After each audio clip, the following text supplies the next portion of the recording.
Olá pessoal, me chamo Momi, estamos em mais uma aula de música da Escola de Música Momi, segunda-feira, módulo avançado 1, novo formato de vídeo para vocês. Na aula de hoje a gente vai começar a falar sobre composição musical, que seria que para mim seria o mais avançado, né? Que seria você criar música. Né? Para quem está chegando agora, se inscreva no canal, dúvidas no comentário ou escola de música momi@gmail.com. É, só para lembrar que para entender essa aula, vocês têm que voltar aos vídeos antigos, senão vocês não vão conseguir entender nada, né? Porque tudo que eu ensinei até agora, desde o iniciado 1, né? Foi para ter o básico para a gente começar a criar música, né? Senão a gente não consegue criar, né? Sem saber o mínimo daquela teoria que eu acabei passando, tá certo? A gente vai começar falando do início, desde a instalação do software para criar música até a teoria para criar música e no final a gente vai fazer um projeto de música para a gente criar uma música junto aí, tá certo?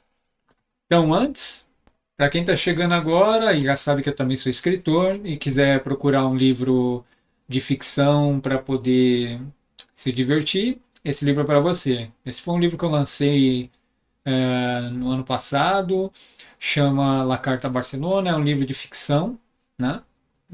Vocês vão gostar bastante. Clica no link na descrição, né? Que daí fica fácil para achar o livro e também acaba me ajudando. Vamos lá, nesse novo formato nosso, né, na aula 78, referência bibliográfica, a gente vai ter três tipos de referência bibliográfica. A primeira vai ser sobre o MuseScore, que vai ser o editor de partitura, que vai para você poder criar música, você vai precisar, pelo menos é uma das formas que eu crio música, né? Então vou ensinar a forma que eu sei, né? Então você vai precisar de um editor de partitura, porque em cima dessa partitura ela vai servir para duas coisas. Primeiro, para guardar a sua música, para nunca mais se perder, né? E a outra é para você transformar essa partitura em MIDI, para você poder trabalhar com os instrumentos virtuais que a gente vai ver mais para frente.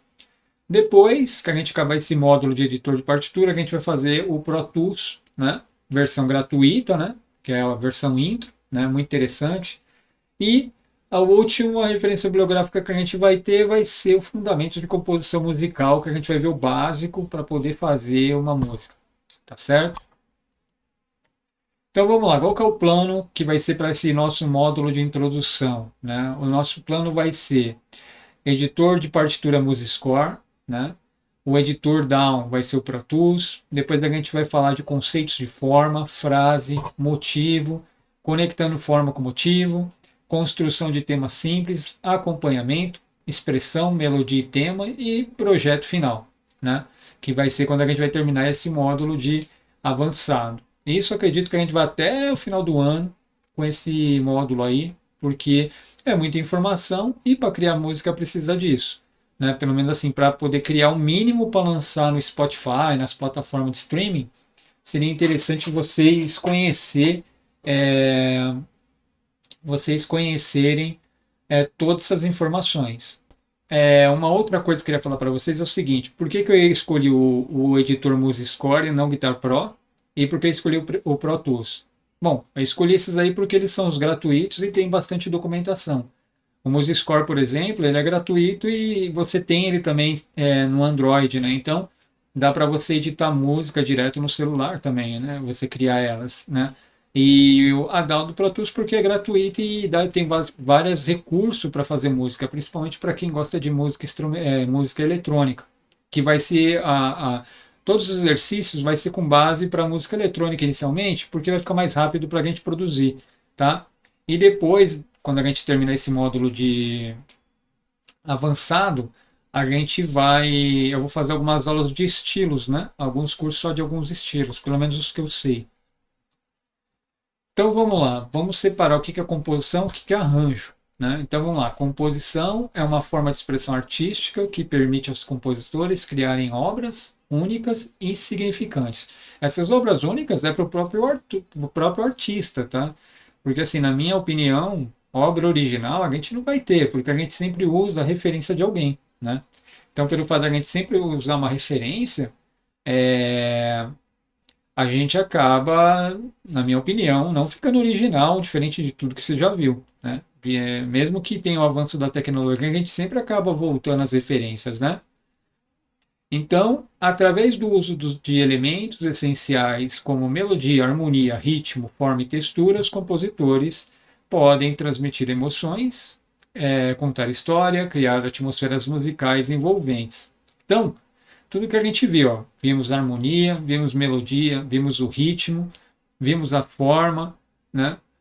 Vimos a textura do som, qual é a textura que a gente quer dar para o som, né? Que o que seria a textura, seria a somatória das vozes, né? O que essas vozes acabam, quando elas começam a se conectar uma com a outra, o que elas acabam criando, essa textura, né? Uma outra coisa que depois eu vou detalhar melhor é sobre o planejamento da música, né? Então, para você criar uma música, a gente tem que planejar essa música, né? Então, por exemplo, a gente tem que saber qual que é o público-alvo que você quer atingir com essa música, né? É o público do pessoal de música eletrônica, e aí tem vários tipos de subgrupo, tem o técnico, tem o house, né? E aí vai. Eu quero fazer samba, então o público do samba, aí você tem que estudar bastante referência sobre samba, né? É o público do rock, aí você tem que estudar bastante referência sobre rock. E quando eu falo estudar, porque a gente está falando de compor, então para você compor você vai precisar de referência, né? Outra coisa que você vai ter que fazer um planejamento para criar música é a quantidade de vozes, ou também conhecido como instrumentos, que você vai colocar no seu editor de música, né? Tanto na partitura como na DAW, né? Que são os editores de mixagem e masterização, né? E por último é referência, né? Então, todo tipo de música que a gente cria, a gente precisa de uma referência, porque já teve pessoas que já trilharam esse caminho, então fica mais rápido a gente fazer, a gente não precisa criar a roda, né? Porque ela já está pronta, né? E aí dentro dessa mistura que você for fazer, sai algo original, sai algo com a sua cara, né? Com a sua pegada, com a sua, como gostam de falar hoje em dia, com o seu DNA, né? Então, primeira coisa que a gente tem que ver, para a gente fazer composição, a gente tem que fazer o planejamento da música, né? Qual que é o público-alvo, a quantidade de instrumentos e referência. Sobre a quantidade de instrumentos, a gente tem que depois estudar o campo estéreo, porque dependendo quantos instrumentos você coloca, vai ficar mais difícil para você mixar e masterizar, né? Porque o campo estéreo vai enchendo, a gente vai ver isso também lá na frente, né? Então é interessante a gente depois fazer esse trabalho desse campo estéreo, tá certo? Outra coisa que a gente tem que ver é o seguinte, qual que é a diferença de arranjo e composição, né? Porque, de uma certa maneira, no arranjo você também compõe alguma coisa, mas o arranjo ele é baseado em cima do que já existe. Por exemplo, você tem um artista que quer tirar uma música de um outro artista famoso, só que ele não quer aquela música do jeito que ela está. Aí você faz um novo arranjo para essa música. Você pega toda a estrutura da música original e você muda essa música original colocando aquilo que você quer ou que o seu contratante quis para você. Diferentemente da composição. A composição não existia uma música antes. Você teve que criar essa música, né? Não teve alguém que fez essa música. No caso do arranjo, já teria alguém que já quer fazer uma nova versão, acho que é melhor dizer assim, uma nova versão dessa música, né? Então, a diferença de arranjo e composição. Arranjo, você vai pegar o que já existe, e composição, você vai pegar algo original dentro daquilo que você tem de referência. Tá certo? Então a aula de hoje, por enquanto, é só isso, é só uma aula introdutória do que a gente vai ver, tá certo? E lembre bem disso, a gente vai ver isso na próxima aula. Planejamento da música, público-alvo, instrumentos, aí vamos falar de campo estéreo e referência, tá certo? E na próxima aula a gente já vai começar com a instalação do Musiscore, desculpa dizendo, Musiscore. A gente já vai começar com a instalação desse software. Eu vou mostrar desde o começo como instala e a gente vai começar a fazer o treinamento em cima desse software. Vai ser muito rápido, vai ser só algumas aulas. Depois a gente vai para o Pro Tools e já no Pro Tools eu já vou começando a inserir algumas coisas sobre a mixagem, sobre masterização, sobre o campo estéreo, tá certo? Então, gente, para quem está chegando agora nesse novo formato, se gostaram, deixem um joinha, se inscrevam no canal, dúvida deixa nos comentários e a gente se vê na próxima aula. Até mais!